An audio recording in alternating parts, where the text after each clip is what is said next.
Hello guys, doon sa mga nagtatanong kung paano palit ng username dito kay Kumu.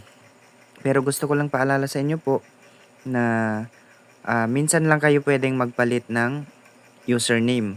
Bale, ang mangyayari po ay mag-aantay kayo ng 6 months bago nyo ulit siya mapalitan. So ito, punta kayo dito sa home, dito sa baba. Pagka-click nyo ng home, click nyo itong picture dito sa taas na maliit, bandang left.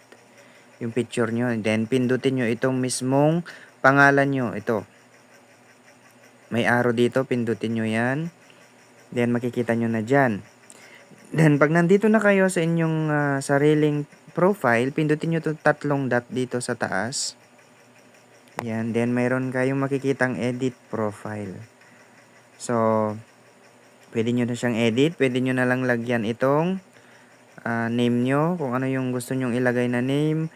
Then, yung username nyo, dito nyo nilalagay. So, pwede nyo niyang palitan. Palitan nyo, nakadepende sa anong gusto nyo. Then, to iba, pwedeng email, lagyan nyo ng email, mobile, address, ayan. Kaya na po bahala. Basta itong mahalaga. Name, kung ano yung gusto mong name na pangalan.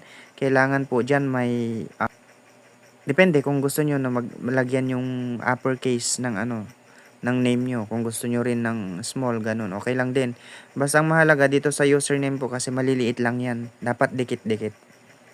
Ayan. Nakadepende na po sa inyo kung ano yung gusto nyong ilagay dyan na username.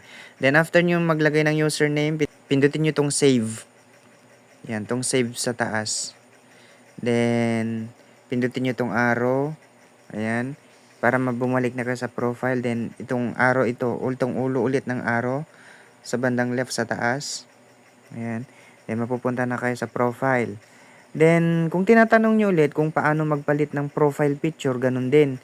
Pindutin nyo ang home, profile, then itong pangalan nyo sa taas. Then, ito, makikita nyo itong bilog sa gitna. Ayan. May maliit po siya dito na parang camera.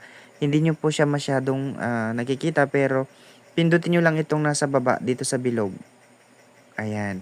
Pwede na kayong maglagay ng mga pictures kung ano yung gusto nyong profile. Then, pag nakaselect na kayo, automatic na nandyan na. Okay?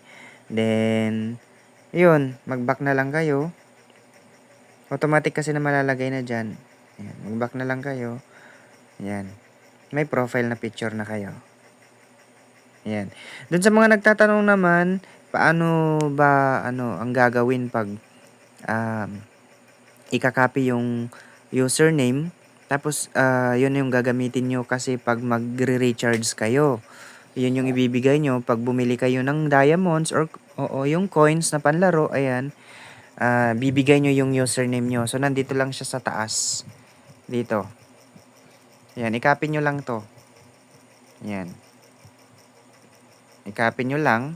Then, back na kayo. Then, ibigay nyo na doon sa bibilhan nyo ng coins. Yun nung ilapag ninyo. Okay? Kaya basic lang po. Yun lang.